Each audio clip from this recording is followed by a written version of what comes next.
Well, hello everyone, and welcome in. Welcome into our program tonight on the Six Screens Tell Network. Well, my name's Rick Farron, and I'm coming to you from Boston. And this is where I channel all the programs through. This is our little control panel here. But we got a lady coming in. She's a former Jehovah's Witness. Her name is Anne Marie, and she's going to be taking your calls tonight. She's going to be talking to you. And if you have any thoughts at all about your trek in the Watchtower, any questions you want to ask Anne Marie, the telephone number is scrolling across the bottom. So check it out and let's say hello to Anne Marie. Hello, Anne Marie.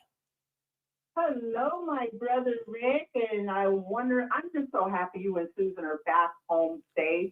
I can relax, I can breathe, I can praise the Lord. Thank you. Well, I got a lot of stories to tell tonight, so we'll tell them on the news. So that'll be interesting. But anyways, I'm glad that you're on with us tonight, and thank you for being the faithful woman that you are. You're there like clockwork all the time. And anything in particular you'll be discussing tonight? Well, I wanted to talk about healing, but sometimes I think we don't really know what we're healing from or trying to heal from. So basically, healing. All right. Well, that sounds interesting. I'll be listening in, and I'm here if you need me.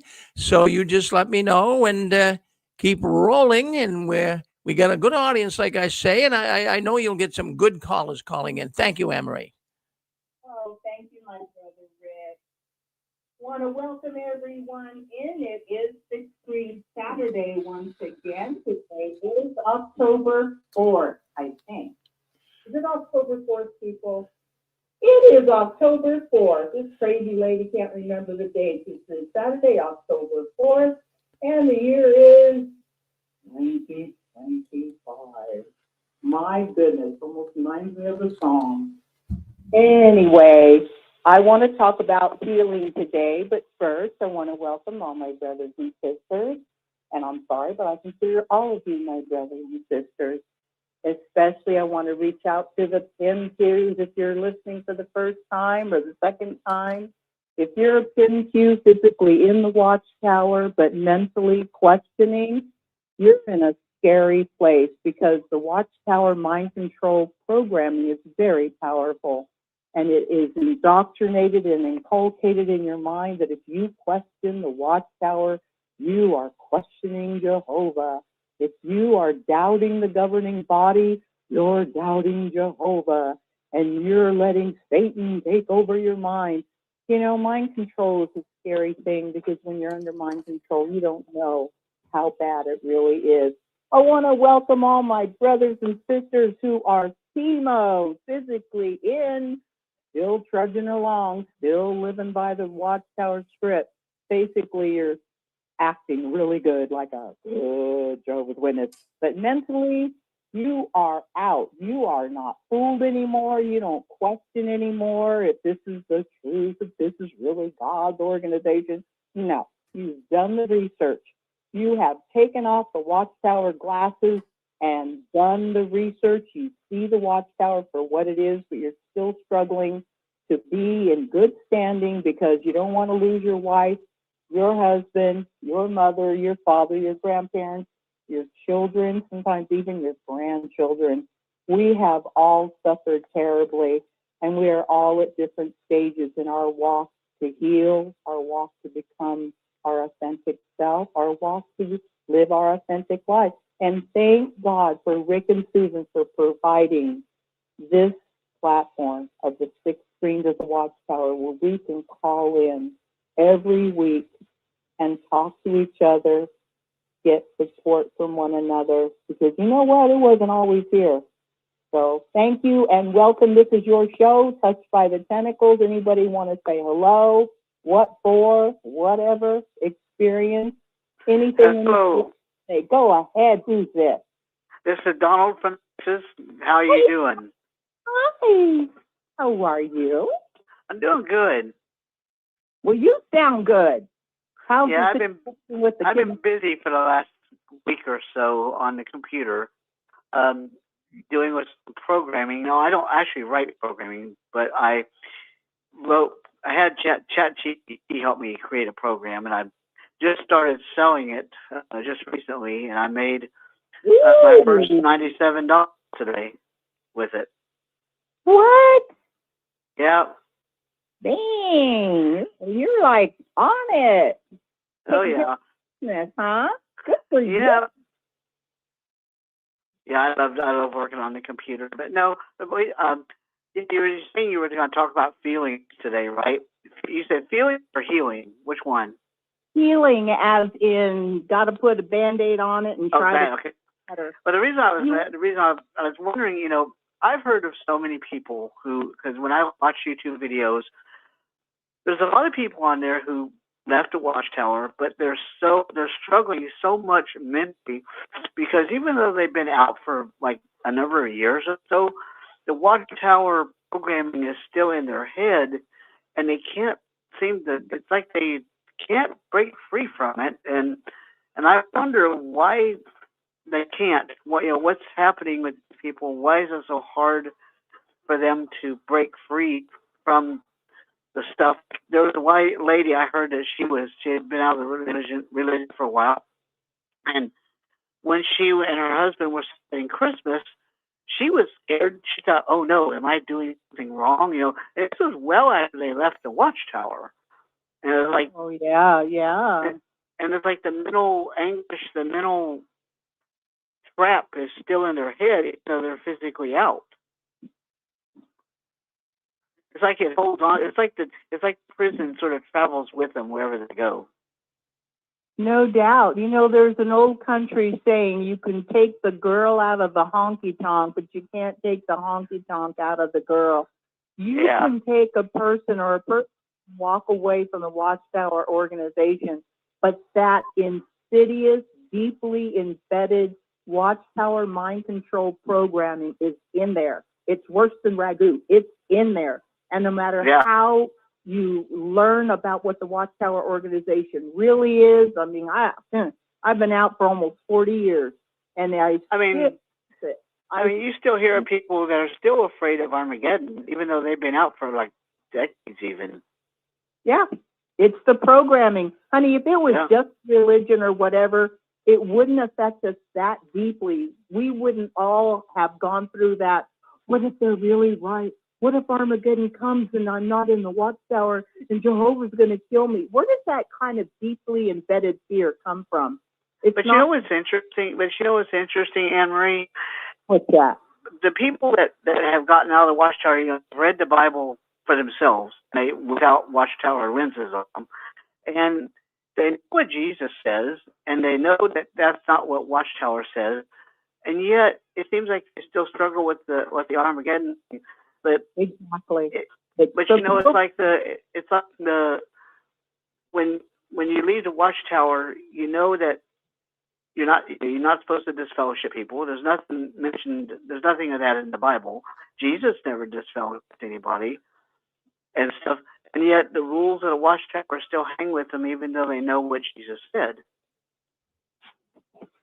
Bottom line, once again, it's the programming. It's the programming. It's the programming.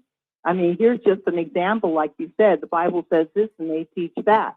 John 14:6 is a perfect example. Jesus said, I am the way, the truth, and the life.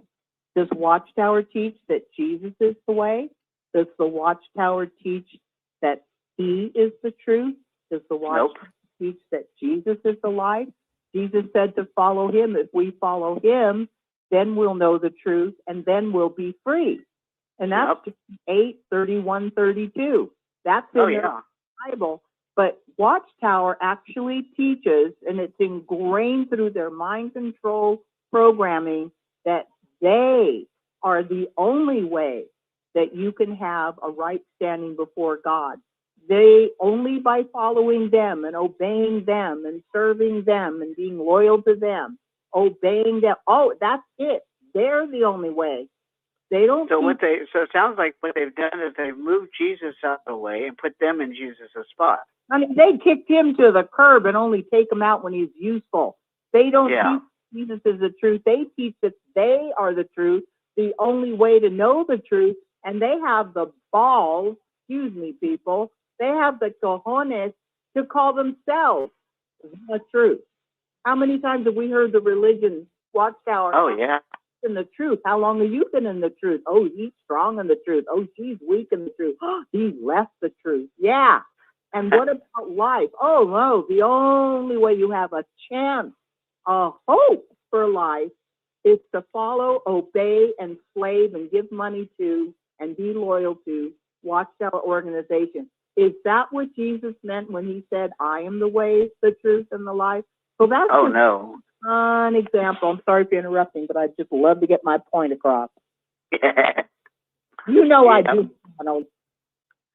Yeah, I mean, it's just, and all this, Jesus just basically, the commandments he gave, love your God with all your mind, all your heart, and all your soul, and love your neighbor as yourself.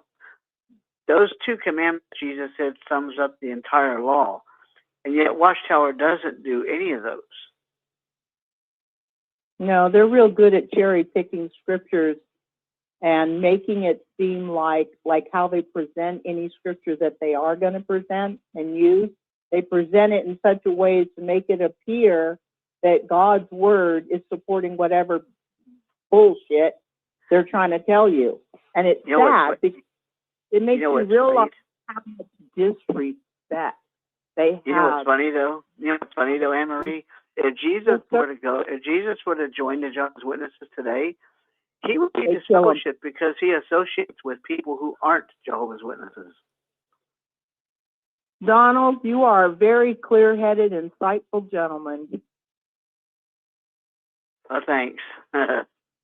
Just an acknowledgement. They came out in an awake, I believe it was, in 1977. I remember sitting down to read this particular awake, I believe, when my kids were in school. And I sat down and read this awake article. It was basically, what if Jesus came back today? And the only thing that I could never forget is the Watchtower said that if Jesus came back today, they would kill him all over again. Well, who killed Jesus the first time? Who screamed for his death the first time? The religious people of his day, you might call it God's organization of Jesus' day. It wasn't the Romans. It wasn't anybody else. It was his own people. And can you imagine if Jesus was born, God forbid, but what if he had been born into a congregation to a nice young couple and they raise him according to Watchtower requirements, and he does everything that's expected of him. But then when he turns 33, he says, come follow me. He doesn't. Watchtower would have a deal with it. Doesn't say in the Bible that we would don't be feel bad when they expel you from the synagogue. So that's what they do. He was an apostate. So was John. So was every other apostle.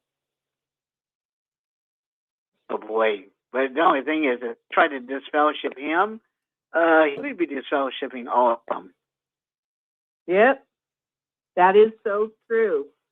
So, you have a comment about healing. You know what, Donald?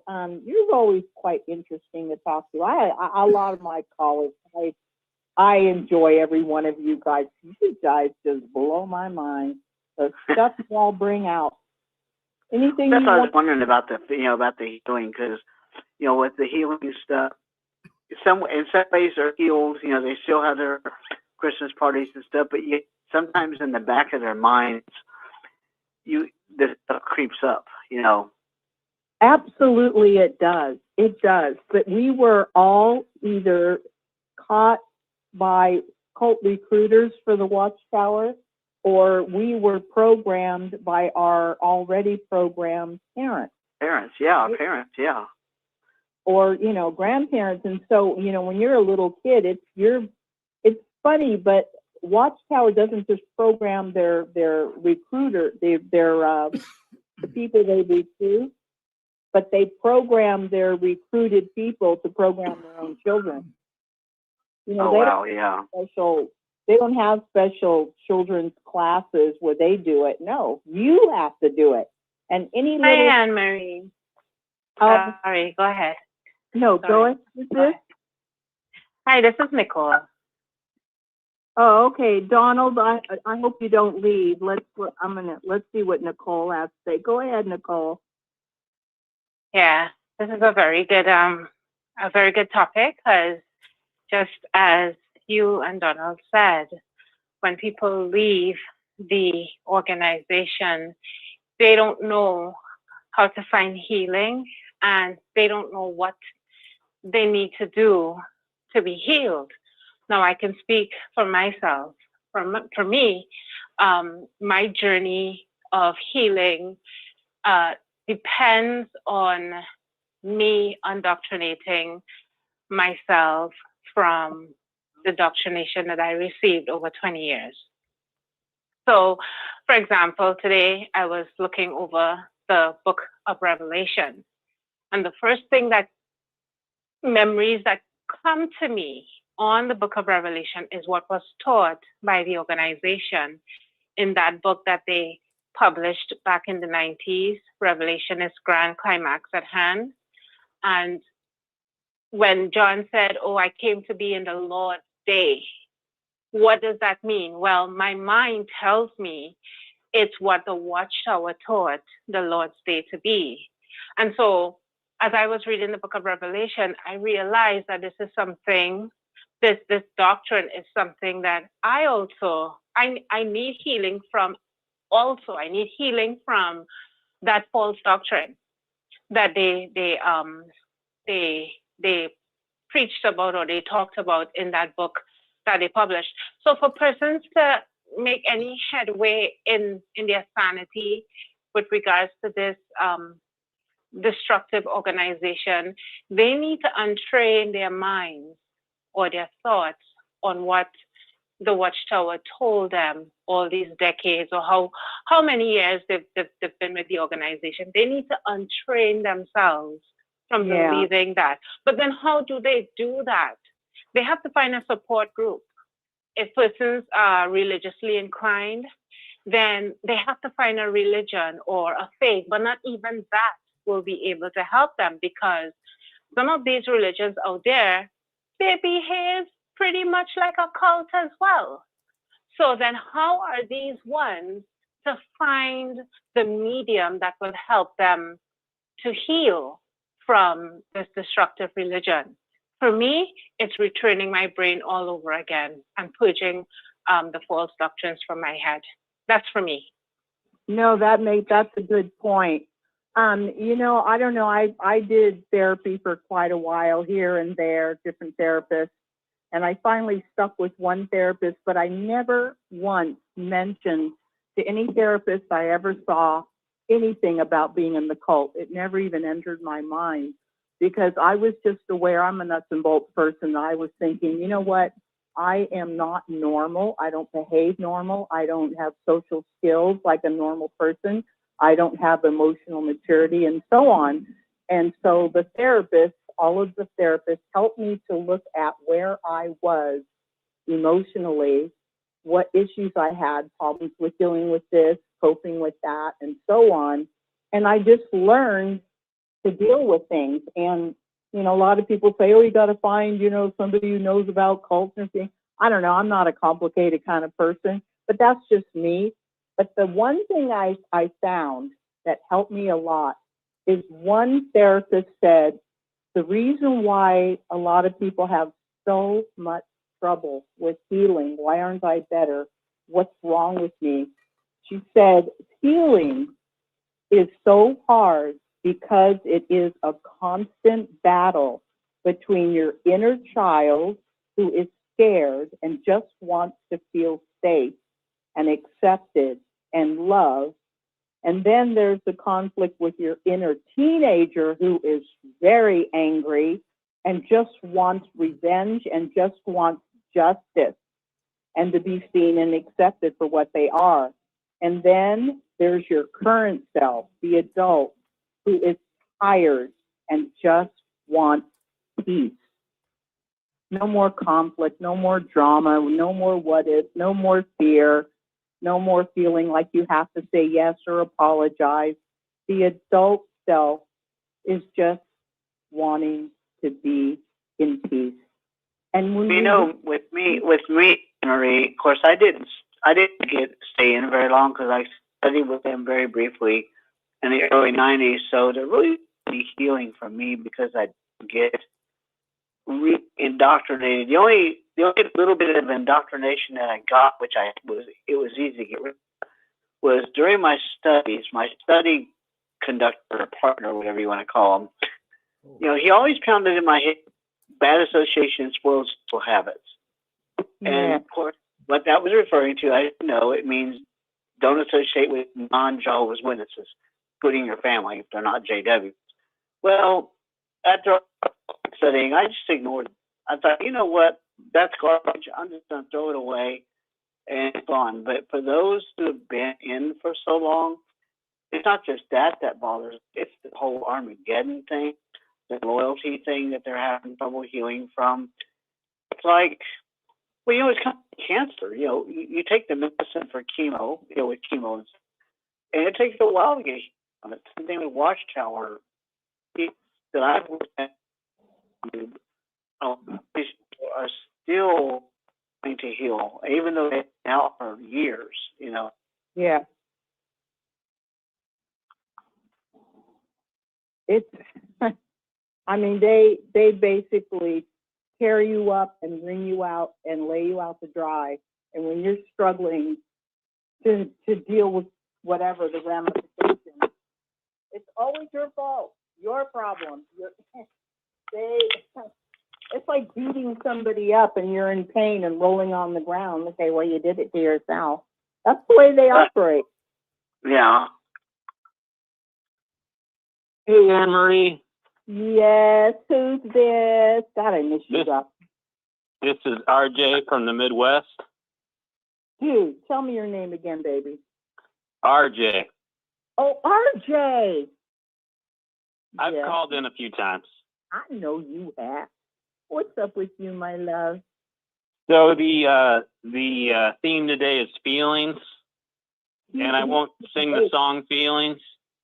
Oh, Lord have mercy. Go ahead, honey. But yeah, I was mostly in when I was a teenager, and teenagers have lots of feelings. Yeah. And I went through your archives. I've listened to all the shows. And one of the things that I used to roll my eyes at when you said was when you talk about mind control of being in the witness, I'm like, nah, it wasn't that bad. But then I think about it more and I think about how I was, and I'm like, hey, I was doing things that didn't make any sense and I didn't question why. Right. That sounds like mind control. It made sense at the time, didn't it? Yeah. Exactly. Like I was really big into I went to the football games, the Friday Night Lights, the high school games and all that. Yes. I lived walking distance to the stadium or the whatever you want to call it, field, and I didn't go to the games after I became like a hardcore witness. And I knew how to get in free, and it was just a walk, and I could have talked to my friends, and it didn't even cross my mind. That's the type of stuff that happens to you in there. It's that programming, RJ. And you only live once, and then I didn't realize it at the time, but my years in weren't very good years. And I didn't say to myself, I didn't say, hey, it's not good right now. What are we going to do about it to fix it? You double down and you try to do more, and then it gets worse and you waste more time. Oh my Lord! It's a conundrum. It's a struggle. I didn't have any guidance at the time, and I tell everybody, first time I realized I wasn't going to go back, at least not for a while, is what was step one. I thought, I have to figure out what it feels like to just think for myself, like, what am I going to wear? Where am I going to go? Who am I going to talk to? If I can do this or do that. And I get to make my own decision and not worry about Sister Bookbag or Brother Elder or Brother Arrogant or Sister Gossip, I didn't have to worry about all that BS anymore. And it was almost like giddy. It was almost like giddy, like you won the lottery and you're like, it's all mine? I just get to play with it? This is great. Freedom is a beautiful thing, even if you don't know what to do with it. It's a beautiful thing, RJ. And I didn't really understand the liberation part when I left. I just thought, like, well, it didn't work out for me. I'm on to the next thing. But then you spend time out, and then you see how things are, and you're in no hurry to go back. And when I left, it wasn't a goodbye. It was a see you later. And then it became a goodbye. Yeah. You know what, RJ, it's a lot of times it's the same, but it's still different. You know, it's different for a lot of people. Now, some people like Rick and his first wife, you know, they realized what God's plan of salvation according to the Bible really was, and they came to that. So for them, it wasn't as bad. But when you know that it's killing you, it's bad for you psychologically, mentally, emotionally. You're not happy. I personally got to the point where, okay, God's going to kill me. That sucks. But I am going to enjoy right now. If I'm like right now alive, I can go here, I can go there, I can dance, I can sing, I can go see my best friend. You know what? I'm going to live every moment that I have. And if God kills me, God killed me. But I am not going to live in misery anymore. I just couldn't do it. I don't see the point. But a lot of so far, you talked about like through a biblical perspective. And I didn't really go on a religious kick after I left. But if you read the whole New Testament, and you read, you know, from Jesus' perspective, there's nothing about him that is a witness suit. Like the witness, they shoehorn themselves in there. It's not. That's good. The lesson is not meant to be taken from that lens. And Jesus wouldn't be a witness if he was here today. Oh my God, RJ, that is a good one. I gotta write that one down. They shoehorn themselves in there. Do they not? Mm-hmm. Like they would have Jesus wearing a suit being a real estate mogul. Tell me about it. He wouldn't be feeding the poor and all that. Oh my God. And then in Grand Blanc, Michigan, there was a shooting at the Mormon church, and this guy, I think he drove his truck into the building, started firing rounds and set fire to the building. And then, you know, it's a terrible tragedy. And I guess there was a Kingdom Hall right next to it. But there was an outreach where they raised like $250,000 for the victims of the families. The Mormons did that. I can't see the witnesses doing that if all things were the same. Another good point. Good job, RJ. Got any more for me? Oh, I got plenty. But you talked about healing and then being, like somebody said, deprogram. I don't think it's that. I think it's just being open-minded. And right before I left, I saw, like, I was driving by, like, a Baptist church, and everybody was wearing their Sunday bests and all that. And I'm thinking, are these the people that are going to be killed in Armageddon because they're not true Christians? And then I'm thinking in my head, and I was just accepting, no, they're doing the best they can, and they're human beings like me and you. And then that was the first step towards me leaving, is seeing other people as human beings who are trying to do their best. Exactly. Somebody ends up better than other people because they're a witness. You don't have God's grace because you're a witness. Yeah. Well, with ignorance comes arrogance, doesn't it? And I'm just learning about that. Like the programs on there, they talk about how narcissism is a huge part of being a witness. Oh, it is. And yeah, they thinking that 99.9% of the population will die, but you're a savior, but you're one of the survivors. That is entitlement. That does appeal to a certain amount, a certain aspect of, a personality type. Exactly. So healing is a big deal, but in order to heal, I think it's important to know what you're healing from.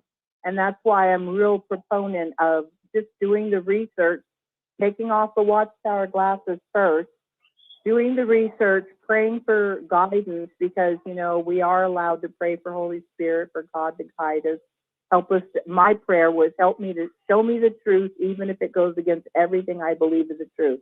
That was my personal prayer, and that's what worked for me. Hold on. I have to hug my baby. I love you. I love you so much.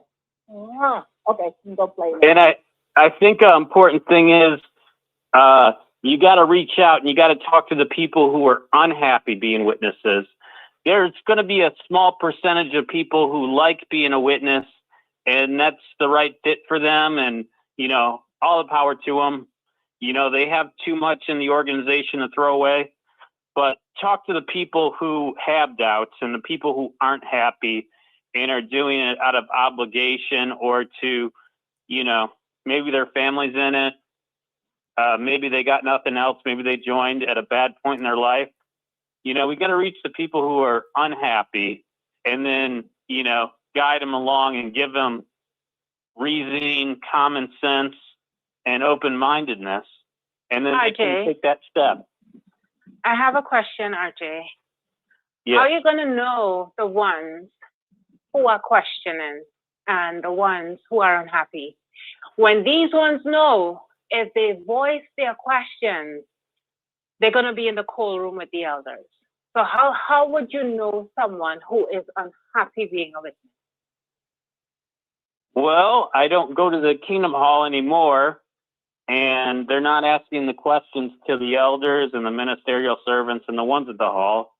They're going to be checking out sites like this. They're going to be watching the videos, and they're going to be listening to what callers like us have to say. True. But you would never know who they are unless they use their real name on Reddit or, programs like this. They use their real name. Most persons don't use their real name because they don't want to be caught. So maybe they could be. Maybe they could be lurkers. Maybe they could be anonymous. Maybe they just read the post and they don't post themselves. But they're going to see and they're going to read what we have to say and our experiences and our mindset and our wisdom from being out.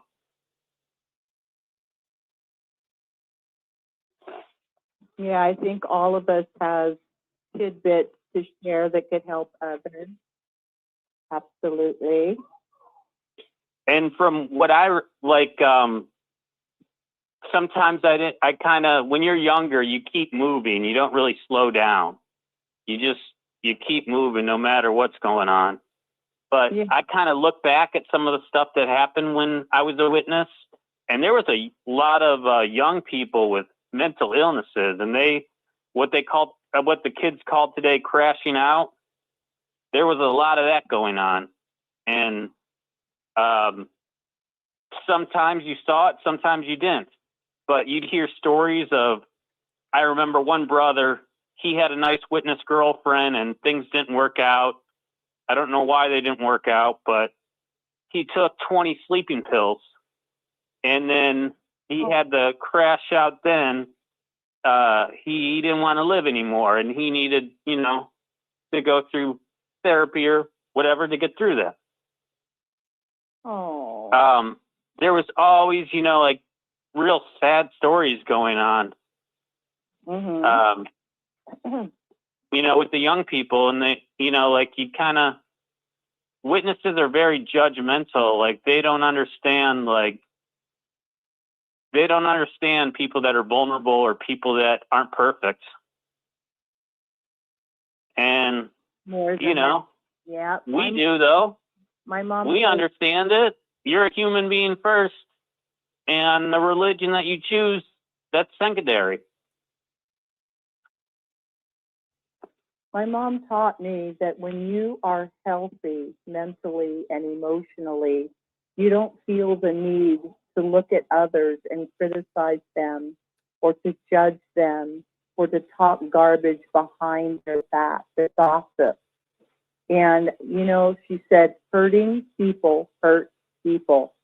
And I never realized how really true that was until I looked back and I realized all of the sisters I knew, most of them, no matter how nice and sweet they weren't happy. It's like they were empty within themselves. And all of their approval, all their need for tell me how I am, everything came from the outside. You know, nobody would treat them like they were worth anything. But see, we can't look outside ourselves to feel worthy or to feel good enough.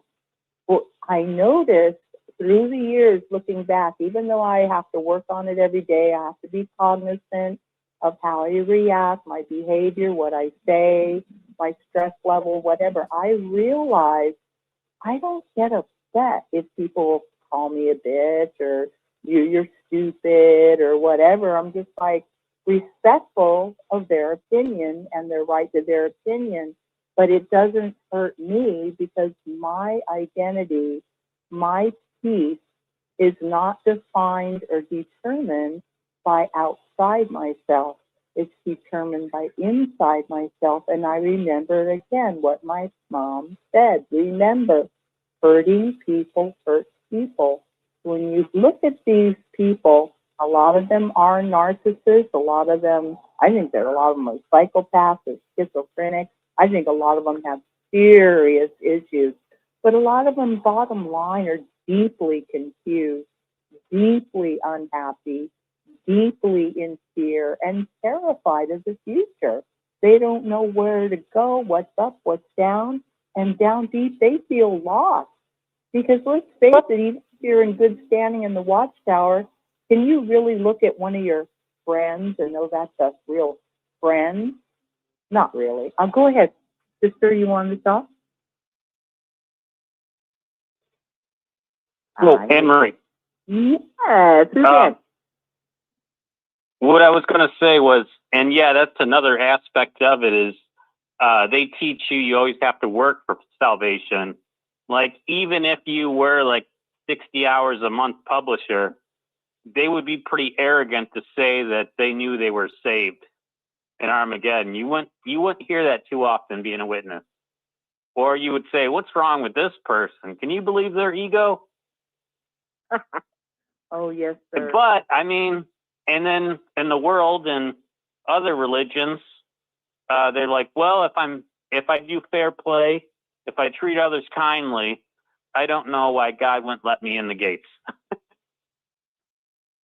That's all a bunch of nonsense. That's what these corrupt cult Well, you know, the only ones in the Watchtower that are really truly saved is not the rank and file. It's the governing body. They're automatically saved. They don't have to work for their salvation. They get it free. You know, and another thing, everybody else has to work, but they're automatically saved because they're appointed. Supposedly, they're not appointed any more than that pin sand on the ground is appointed. Yeah, it's really sad. Only a normal, non-cult inculcated brain can look cult-free and look at the way we thought and the way we were taught and the way these people are and realize that is some sick, twisted people. Oh, yeah. And then I know JT, he said in a podcast or one of the other shows, he says that's one of the questions he asked himself is the governing body smart or hip to the real truth, or are they believers themselves? Oh, please. I mean, logic tells me they know what they're doing, but they're playing the game, honey. That's what keeps them in a secure job where they don't have to worry about where they're going to live. They don't have to worry about paying property taxes or where they're going to get their food from, where they're going to get their Medicare from, or well, they're going to drive a nice car. They have everything. All they have to do is play the game. Yeah. I think why Anthony Morris was drinking so much, he couldn't take it anymore, but he kept trying until I think they went after him one too many times about his drinking, and I think he just laid it out. He lost it. let them have it with both barrels. They threatened him, and he just basically try it. Because he was not going to pull a Raymond Friend. Okay. But you know what though? You know, they literally handed him a house. And anybody else that gets this fellowship, they don't hand him diddly poo-poo. Well, he deserved nothing less. He didn't ask for anything extravagant. He just wanted them to let him go and let him live out his life in peace with his wife, Susan. Yeah. He didn't I ask imagine there was an NDA attached to that house. Well, I'm sure that they threatened him, and he told them, hey, he was not going to put up with anything they were threatening him. And it came down to it, because he was not playing. And they knew he wasn't playing. I'm sure they had him sign a non-disclosure agreement. Basically, we won't trash you and you don't trash us. And that's all they asked. Because look how they did. All they said was, what was it, February 22nd, 2 or 3 years ago? Morris is no longer serving on the governing body, but it was brother Tony Morris, not just Tony Morris. So brother Tony Morris is no longer serving. Now that means it was kind of ambiguous, but there were a lot of questions. But bottom line is they didn't disrespect him, and they go turn around and take off the announcement off of jw.org, and then slowly but methodically, what did they do? Start getting rid of all of his posts, all of his videos, all of the pictures that had him in it, getting rid of. They were trying to erase him. Now, that is not somebody who loved Tony Morris. So they didn't trash him in the literature or from the podium or in broadcast, but you could tell that, hey, that is what they did to him, how they destroyed him like that. Hey, they tried to basically disappear Tony Morris. And I feel sorry. I can't believe he hung in there as long as he did, but I believe he did it for the sake of trying to hang in there with his wife, Susan, and his grown sons, who were held in high esteem because they were governing body sons. But you know what? You could only do it for so long. That's why he was drinking more and more and more. He was trapped. It's not like one of us.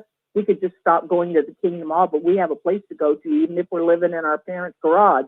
But he was at the top of the top where he could not get away from all the people that were watching him and threatening him. I know he tried, and he tried. Go along, tried to go along to get along. But everybody has a breaking point. And poor Anthony Morris. I keep hoping for the day when people will get their head out of their behind and realize what really happened to poor Tony Morris. He's a good man. And you can tell. Call me because now. Look at all of his videos and really look at it, you see he does not look comfortable. And when you see him, when he thinks nobody's watching, he's very polite. He's humble. He doesn't act like he's better than anybody else. Even when after he wheeled out the liquor to his car and loaded up the car, it was raining. He took his shopping cart. He didn't just shove it aside. No, he took his shopping cart. He walked the shopping cart over to where the shopping carts go, and it's raining. Not hard, just gently raining, but it was raining. Now, why is he nice to the guy who asked for his help in the Bottle King liquor store? Why was he so calm and friendly and polite? He thought he was alone from spying eyes. And, this whole thing, and all he got was just a bunch of trash talk from so many people. Anyway, I'm sorry. Yeah, I don't know what type of person Tony Morris was or is. I guess it'd be interesting to know if he's still active at his local congregation anymore, or if he just left. Yeah, that would be interesting. But like I said, I came to my own personal conclusions logically by simply watching him, his talk, his mannerisms, his eyes, knowing he's having to go by a very strict script, knowing he's being watched every single moment. Hello? Yes. Oh, you can hear me. Cool. What's your name, dear? I'm hearing background stuff too. Okay, my name is Eve under this podcast or whatever, but my name is Yvonne Kunkel. Okay, Yvonne. Okay. Yvonne. Yvonne, Evonda. Okay, what's on your mind, Yvonne? Yvonda. Oh, excuse me. Yvonda. I want to get it right. Thank you. Want that right. Okay, you're Anne-Marie, correct? Anne-Marie? Yes, ma'am. Okay, I just got done listening to, I believe, Fred. Is that correct? There's a fellow named Fred. I couldn't keep up. I know RJ was on and Donald was on. Okay, I hate to attribute something to somebody who, doesn't deserve it. But anyway, I thought I heard a fellow named Fred. Whatever. Whatever he said, I agree 100% on point, perfectly. But I'm hearing background of where I'm hearing it from. Okay? Okay. What is your theme for tonight? The theme I was talking about healing. Like healing from the trauma, healing from the way we were treated, healing from not being allowed to grow into a normal adult. Okay, I got that. Okay, I just want to say that how I healed and how I'm healing is to go back to how I benefited in the organization in the first place. And there are many ways that I benefited. I learned a love for the Bible. I learned a love and appreciation for God and His Son. I learned what respect looks like truly. I attempt to connect to myself in my now with what I benefited from then in the organization. I refuse to allow them to have a hold on me to keep me captive to what could have destroyed me inside of myself. Okay? I recognize the fact that they are a damaging cult. I see that. But I also take from that what has made me be what I am now. I am a moral human being.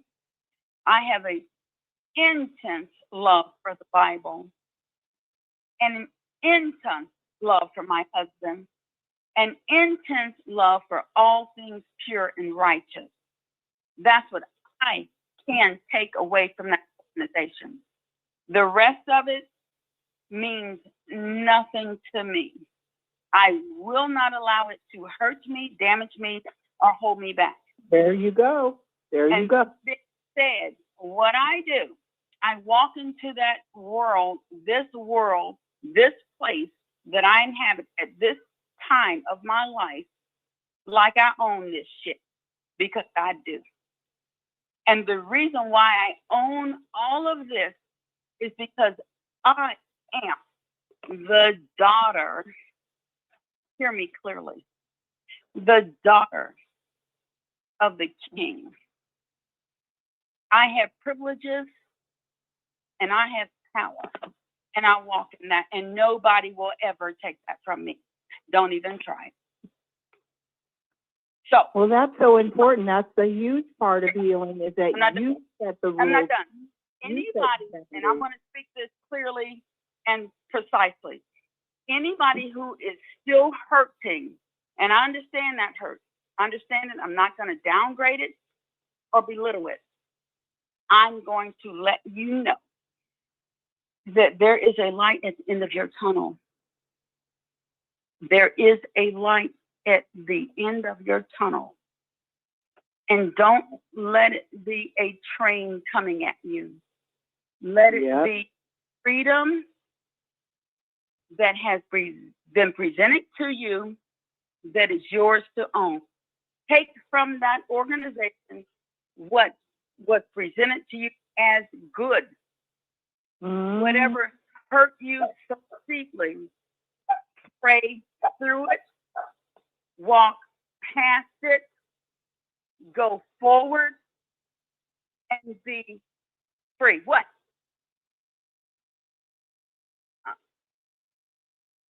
Very good point. I think that's so important. That's why a lot of people don't get into religion coming out of the Watchtower, because we have to heal. You know, Scripture says we have to love God as we love ourselves. Well, we can't love ourselves if we don't know ourselves. We can't know ourselves unless we know how to learn to love ourselves or know ourselves. We have a lot of figuring out to do, and it's different for everyone. But I do believe that God shows us the way, or our spirit guides if you don't feel comfortable talking to God or whatever. But everybody has their own path, and there's no one path that's right for everybody. Watchtower always had a one-size-fits-all. Everybody's supposed to speak the same way, react the same way, believe the same way, obey the same way, think the same way.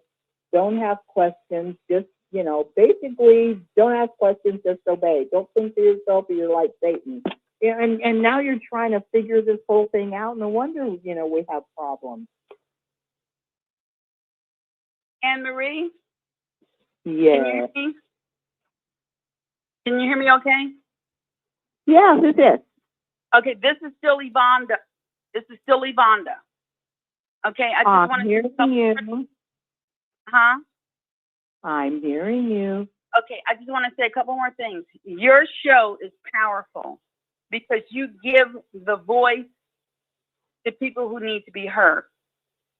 And I thank all the people who call in to give that voice to people who are still too afraid to speak. I have no fear anymore. I'll tell anybody, and I will shout from the rooftop. I will let them know Jehovah's Witnesses are a cult, but I will also let them know that I gained something from when I was there, and I will let them know that now that I'm gone from there, I will do anything in my power to drag, kicking and screaming anybody who's still in there. Will I encourage them to go to a church? I will encourage them to get with Jesus, walk with Jesus, hold on to the hem of Jesus, and don't let go. That's my encouragement. Love you. Bye. Evander, I want to thank you for your words, because I always try to remind everyone I have just nothing but love and compassion and empathy for my brothers and sisters, for anyone and everyone who chooses to come on, to listen, to share, to comment, because everyone's voice is so important. And that's why I try to remember to say, this is your show, not my show. I'm just here for you. And I love you, and I listen to you, and everybody's voice, comment, experience, thought matters so much, because it's kind of like we're feeding each other and helping each other. We're meant to be able to come together to help one another. We are meant to be a family, a tribe, a group, almost like a commune. Nobody was supposed to ever be an island where you're completely not needing anyone but yourself. That's not natural. We need each other. And to find that there is a place where you were heard and respected and understood and supported, I think, to me, that is the most wonderful gift of the freedom that we have. It's a wonderful thing. Thank you for saying that, Evander. Is there anything else you'd like to add? Would you like to comment? Yeah, what's your name? Speak up, my darling. Anne-Marie, this is Matthew speaking. Matthew. I heard yes. What's doing? What you been up to? There's two things I wanted to mention. I also appreciate our caller that came in there, Yvonne, and her expressions and her voice there, and you dignifying that, and I see the audience also dignifying that. That's so important, very, very important. There was another voice that came on, and I was trying to place the name to the voice because I think it's somebody that has been on your show before, and I was trying to, like you've just said now, make sure that they're not isolated. Man or woman? And it was a woman, and I Might be I was going to say either Natasha or Natalie. Is it Natasha? It sounds like No, a Jamaican it's Nicole. voice. Nicole. That's you. Yes. You're exactly the one. We've been trying to search for you. I think, are you the same person where elders tried to isolate you and you had no witnesses to provide a voice for you? You know, you had your evidence that you were presenting, and elders refused to allow you to present a witness on your side. No, that's not me. My apologies. Okay, thank you very much. I thought you were the same person because it's all right. Thank you, Anne-Marie. I was just My story was a little different. My story was one where I didn't want the elders and they to call on me because it was creating a lot of anxiety. Yes, exactly. Yeah, yes, that was you me. are the one. Yeah. No, Okay. you are the one. Oh, okay. Well, very pleased to meet you. I'm calling from South Africa. My full name is Matthew Mile Gray. And yes, that is your absolute right. And they try and override that right. And it's a form of coercion. It's a form of bullying. But I think the last time you came on, there was a lot of advice that was sent your way, like go and call your lawyer, make sure that that they're defending you when that happens, and that you're logging down the calls and you're logging down the harassment. And sometimes we don't have those resources. And I just wanted to make sure, and I know it can be a controversial thing, but I was wondering how much we as a community, or I personally, would come in to step in for somebody that I deemed was genuine, saying, all I need an extra person just to witness what's happening to me, that people are trespassing, that people are coming in uninvited. And sometimes that's needed because you can't always reach out for your lawyer. You can't always do that. Now, if I'm in the wrong direction, I stand down, but I was wondering if that was something that you needed. And I was wondering how the community felt about stepping forward to, put your neck on the line and say, look, I will do my best to be a neutral witness, just to observe what's going on, so that you're not standing alone to say, oh, well, it's only my testimony and nobody is witnessing what's happening to me. That would be excellent. Whenever I get to that fork in the road, that would be excellent. I would definitely not refuse that assistance. I realize it's pretty dangerous, and it means trust and things like this, but my name is exactly who I say I am. That's a wonderful point, Matthew. Matthew Mile Gray. Okay, so if you feel thank you, Matthew. You want to reach out, then you can do that, and I'll do my level best, and I'll stay neutral, and I won't stir the pot or anything. All I'll just be eyes and ears.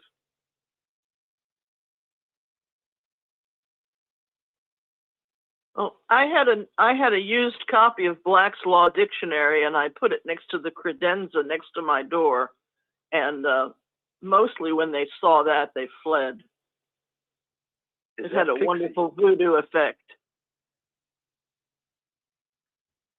Pixie, the lawyers at Watchtower want that Black's Law Dictionary. They want the original copy, and they want the oldest copy they can get. I also, after my sweetie died, and he was an attorney, it was after my sweetie died that they tried to extort Granny's house. So they try to, anytime a crime is committed, even if you're on the street and someone wants to rob you of $20, they'll try to isolate you. Yes. Thank you very much for listening to me, and I'm very glad to have been able to connect with you. It's been a while, and I was very, very concerned that you weren't going to come back again. But very glad to hear that you sound alive, and you sound like you are thriving with the community, and that's really positive. I'm overjoyed. Oh, things are rocking and rolling here. Please chime in again, Matthew. Delighted to hear from you. And it's nice to be able to talk with you, Pixie. I really enjoy your comments and your clear-mindedness. Thank you very much. It's a true healing, right in line with Anne Marie's theme. Thank you. Thank you very much, everybody. Bye-bye. Are you leaving us? Well, I know that there's limits on time, so I just wanted to come in with the important factors there. But I've put my full name in the chat box there. Anyway, it's been done. Thank you very much. Well, you know, we always enjoy hearing from you, and never feel that you're taking up time, because, you know, I always feel that whatever should be said or needs to be said, whatever, it will come out. And a lot of times a person might think, oh, it's not that important what I have to say. But you know what? It is important. You never know who's helping, who's being helped, who will be helped later in the archives, who's being helped right now. Hell, you're helping me. Well, thanks for that, Anne Marie, and thank you, Pixie. I just heard somebody that I saw the same pattern. You know, I don't want to speak for everybody, but I'm sure that others saw the same pattern, that there was isolating going on. And I don't like that. I don't like that at all. And sometimes you might be scrambling to just find a witness, somebody who's prepared to commit to say, oh, I heard this, or I saw this behavior, or I saw this going on, especially when there's a liability going on. Then it gets very, very aggressive, and you're scrambling to just say, geez, man, I need somebody just to watch what's happening here. And you can't always tie in police. Sometimes police are saying, we don't want to touch this. I'm hearing you. Because I'll give you a case because it's on public record. Okay. So in South Africa here, I had to defend a young person in field ministry, right? The witnessing work. And it was a very dangerous area. We actually caught the criminal that was involved, and I was subpoenaed to court with this. Oh boy. And yes, and it created liabilities back to the organization. But the detective that called me in made it very, very clear. He says, listen, we are going to focus on the one person that we have arrested, because this opens up a massive cartel going through border posts from here all the way to Cairo. Oh boy. It's massive. And so we have been instructed as police, this is the limits, this is where we've got to stop. And the detectives are being paid exactly the same as what the police are being paid. And they're going, the only way that these cartels can operate is if there is help through border posts. So that means that authorities are involved, and this is nothing new. I'm not decrying all government or anything like this, but you're going to get elements that come in that facilitate these operations going on, and then of course they're arrested, and it comes to light and things like that. That's the nature of our human existence. Right. It's no surprise. Right. But what I'm trying to, and I'm not decrying the police department. The police department has been great. They've been very, very helpful, but they've also got their limits. And they also got their corruption like every other organization does too. And all I'm saying here is that was a big eye-opener, that they've got to actually put brakes on how far they go, because the cartels and corruption is so extensive. I mean, it's planet-wide. That is so sad and so scary, but it does seem, maybe it's just a positive feeling I have, but it does seem that slowly but slowly the shift is happening, no matter how bad and how evil certain, the way things are. It just seems that the love energy and the power of God, the power of the good in the universe, whatever you believe, but I believe in positive.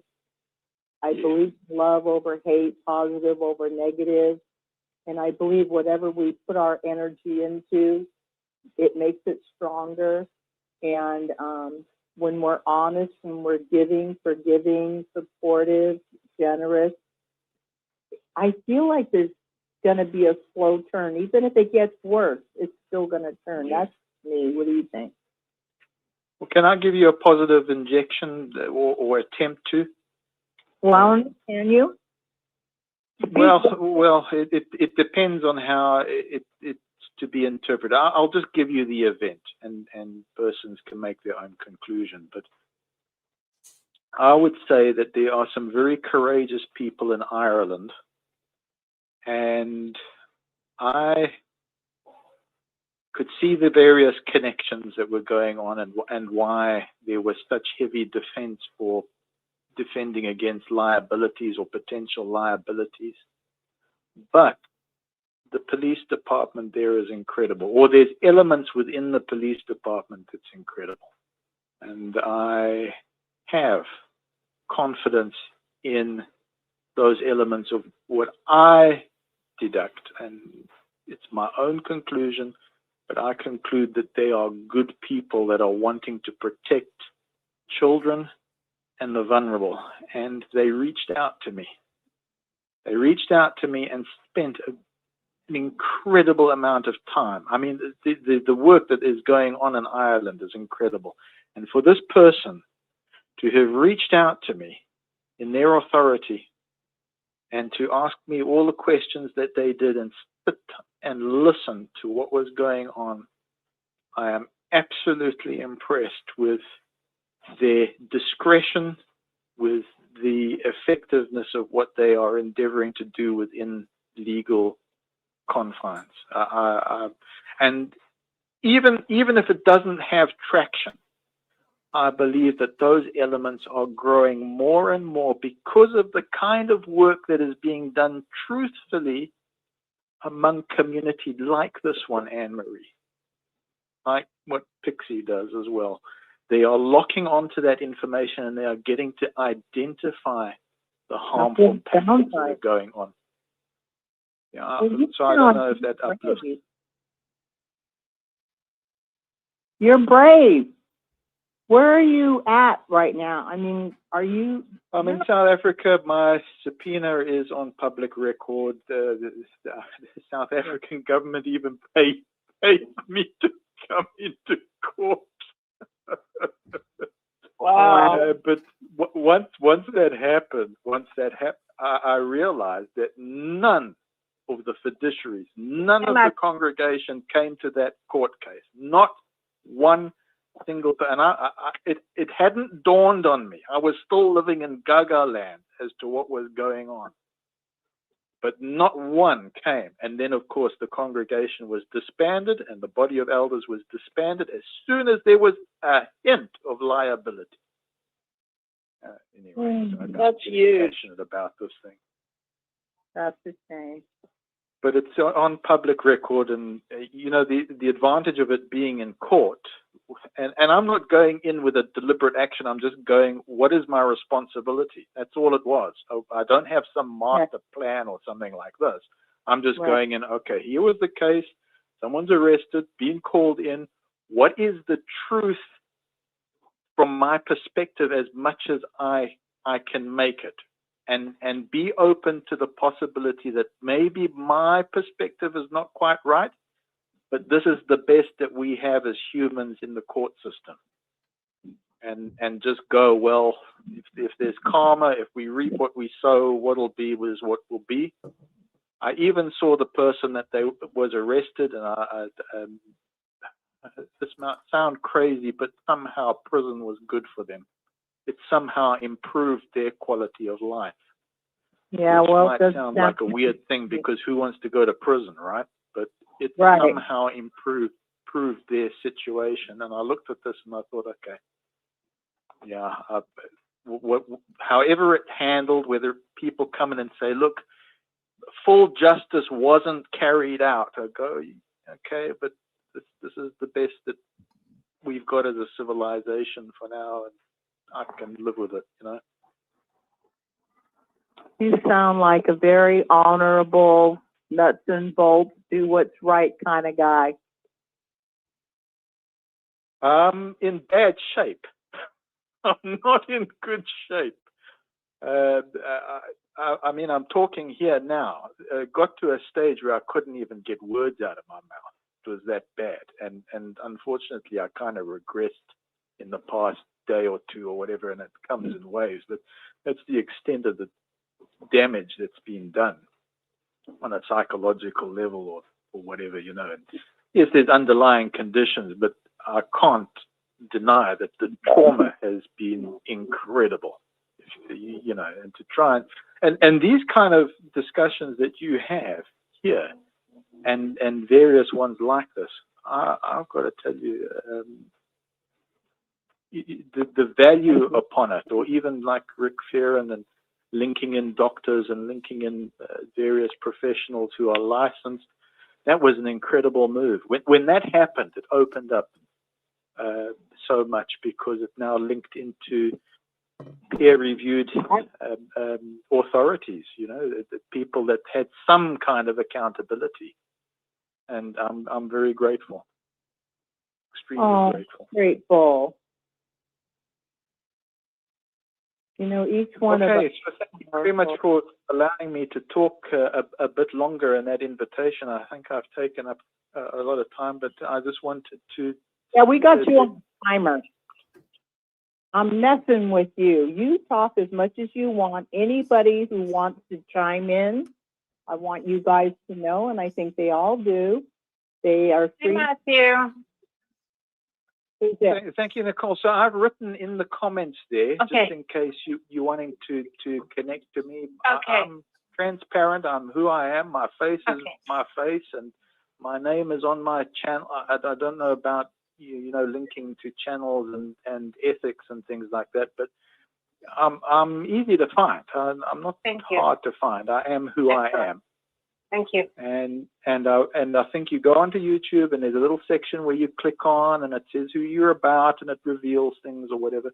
But because I get harassment and AIs and various firms chasing after me, I'd appreciate if you just, in your opening words, put who you are and kind of get straight to the point so I can identify exactly who you are. But if you're wanting to conceal who you are, I respect that as well.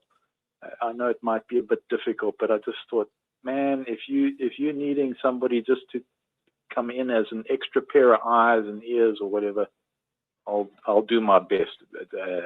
Sounds good. You know. Okay, that's it. Thank you very much, everybody, and thanks for listening and allowing this connection.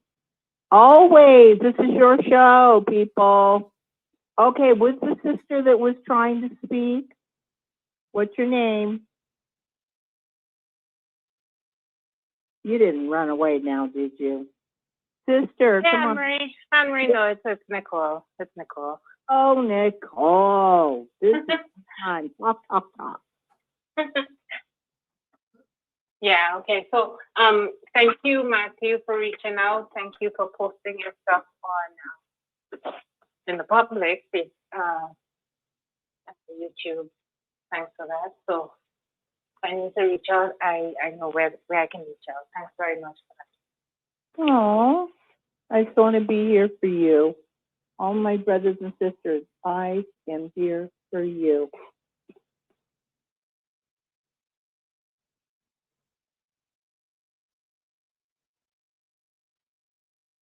Is anybody out there? Lines are open. I might have to close the show pretty soon. I think we're going to have JW World News soon. Am I still on the air? Yeah, still on Anne Marie. Yeah, go about 5 more minutes or so, and then we'll wrap it up and go to the news. Well, that sounds like a plan to me, my brother Rick. I just want to make sure that if anybody wants to comment or has a thought. I've been looking at material about born-ins since I was a born-in, and it's very different.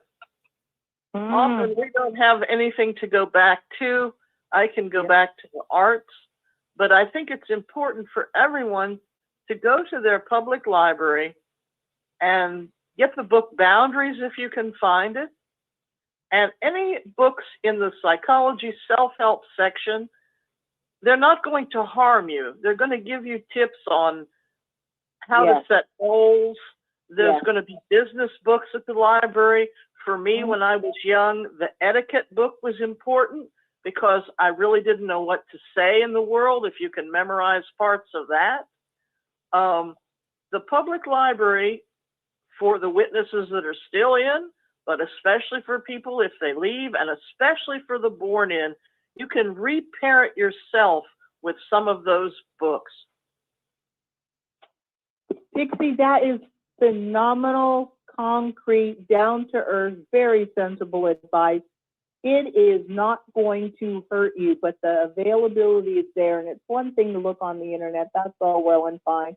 But there's nothing more empowering in my mind to walk into a library full of the smell of books, each book so full of knowledge, and go into that section, like you said, psychology, self-help, whatever, and just pick one that calls to you. Start reading through it. You know, and you want to read a couple pages, and you're like, oh, look at another one, but you can only benefit.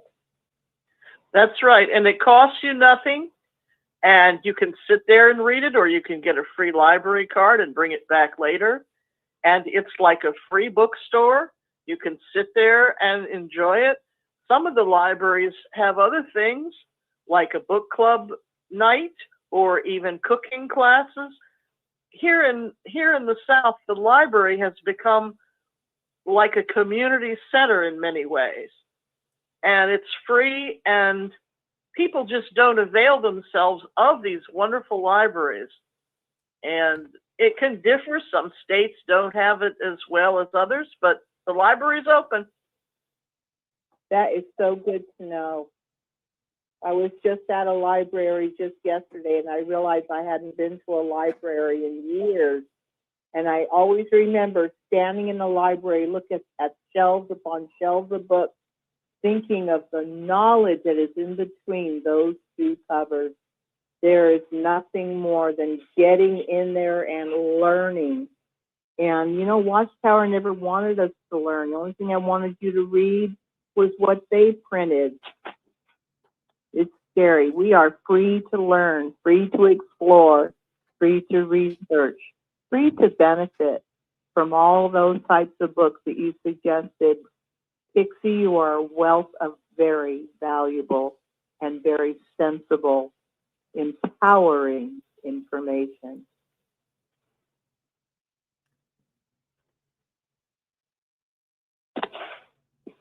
Okay, people. Well, I guess if nobody else has anything to share, no comment. And Anne-Marie, one last comment, if I may, and I will endeavor to be very brief, maybe a minute or... What's your name, my dear? It's Matthew chirping up again. It's Matthew. Again, Matthew, you have the floor. All for you. Thank you very much. Anne-Marie, am I able to name drop a psychologist who is a criminologist that the community might find useful? He's a very good friend of mine. And, big hail to the yes. You go, baby. I was just thinking of Pixie talking about libraries, and he's all about libraries. He studied criminology, but he also studied parapsychology as well. His brother is a defense attorney, and my dealings with him have been, I'm going to say, a joy. I really love the man. But I don't know who knows Jeffrey Mishlove. Does anybody know Jeffrey Mishlove in this community? I've heard of him.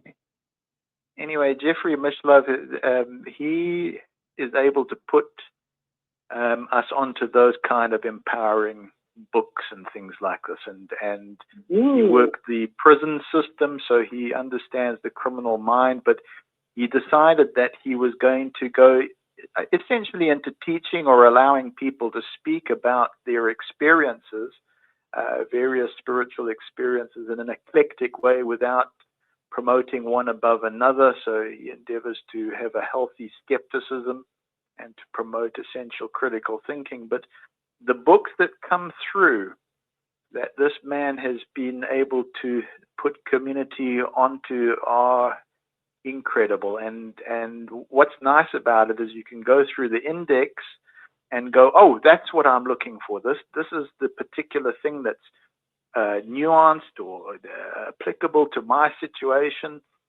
He's really gone to a tremendous amount of work, as well as his team of volunteers as well. So I'll put his name in the little chat box in case anybody wants to just link up with him and see if there's anything useful. That's a good idea. That sounds exciting. Matthew, have you read Prometheus Rising? Is that Jason Reza Giorgiani? No, it's called Prometheus Rising. It's a little paperback book, and it has Tim Leary's chart of personalities in it, which is worth $12. Yes, got it. Tim Leary. And the other book that was helpful to me, I don't even know if it's still in print. It was a $7 paperback back in the 80s. And it was by a woman with the last name of Casarola. She was a PhD in something, but it was simply called Go For It. And that helped me in my personal life and business so much.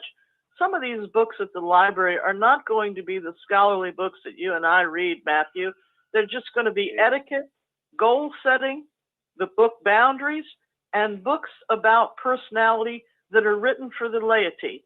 And the library has many of these, and especially the born-ins can really benefit from basic self-help books, because we really were not taught right on some of the most basic things. Yeah, no, as soon as you mentioned Larry, my mind connected to Jason Reza Giorgiani, who's an American philosopher. I realized that even with Jung and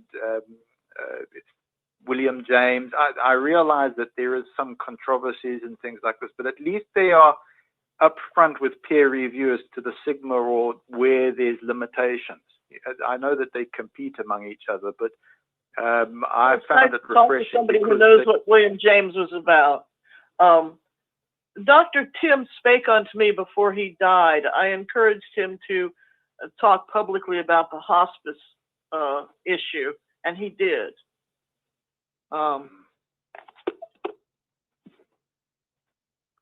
Okay, well, thank you. I also think Ram Dass's books are important and simple. Sorry, I didn't quite catch that. I said Richard Alpert that knew Larry, they were best pals. I also think that Ram Dass's books are simple and good. And Alan Watts is simple and good. Well, thank you very much for those leads. And it's really great talking with you. Thank you very much. Well, we need to wrap up the show. Again, the subject was healing, and we had a lot of wonderful comments. Just if I can reiterate, a therapist said, why it's so hard to heal? It's because healing involves all three of our personalities, our child, our teenager, and our adult. Healing is so hard because it is a constant battle between your inner child, who is just scared and just wants to feel safe. Then there's your inner teenager, who is angry and just wants justice. And then there's your current self, the adult who is tired of all the bullshit and just wants peace. And all three of these things are part of going on all the time. They're part of our healing. The secret of happiness is freedom. The seed, that planting that little seed, the seed of freedom is courage. In life, you must take action if you want to experience freedom, and we all know what that means. You will always have problems, no matter what you do, no matter what you don't do. You will always have some sort of conflict, some kind of problem going in your life. Now, you can choose to see the positive, the good, the beauty in everything that you are going through and experiencing. You just need to adjust the way you're looking at everything. You just need to adjust your perception. You can either cry in the storm or learn to dance in the rain. Freedom is everything. Freedom is everything. But we all know freedom always has a price. But guess what? Life has a price. Misery has a price. Staying in a cult or a religion or in a relationship that you're miserable in, it has a price. And the price is you'll be misery. But at least if you're free and having problems, you can always say, hey, I am living life on my terms. And it's worth it. The healing, the struggle is so worth it because freedom is everything. Freedom to think, freedom to research, freedom to make your own choices. I love all of you guys, and I want to thank you all for calling in. We had our callers like Donald, and we had Nicole and RJ, and we had Beth and Matthew and Trixie, and we had Nicole come on again.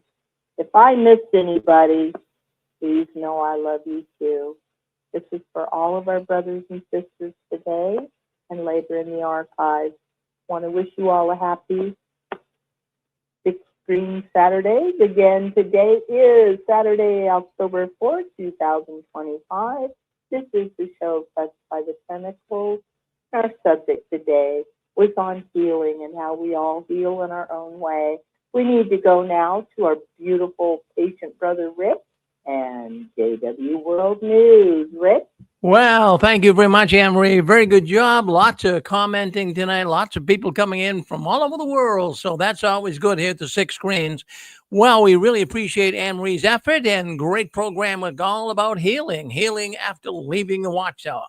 Well, anyways, don't go anywhere yet. We've got another program coming up here next, JW World News. Now, they had the annual meeting today of the governing body in New York at Patterson. And I know that you're going to find it very fascinating what went on today. So by all means, stay with us. And we have more programming after JW World News at 9 o'clock tonight. We have Stephanie Lynn Carson. She has a program called Justice for All, and she's rounding up the sexual predators in the Watchtower. So she'll be on at 9 o'clock tonight. Stephanie Lynn Carson, live from Pennsylvania. Well, anyways, don't leave us now, as they say, but also tomorrow you want to tune into 6 Green Sunday. Boy, we do it every other Sunday. We'll be doing it tomorrow. Now, on Sunday, we take a different feel to the whole arrangement here. We talk about scriptures. We get into theology. Many people are leaving the Watchtower right now because of their false prophecies and botched theology. So if you're one of those and that interests you, by all means, listen in tomorrow to 6 Green Sunday, beginning at 1 o'clock right here on the 6 Screens Telenetwork. All right, we're going to end this stream. We're going to go to our news, and we thank all of those for calling into Anne-Marie's program tonight. Stay with us. We'll end this stream now, and we'll go to JW World News. Just stay on this channel.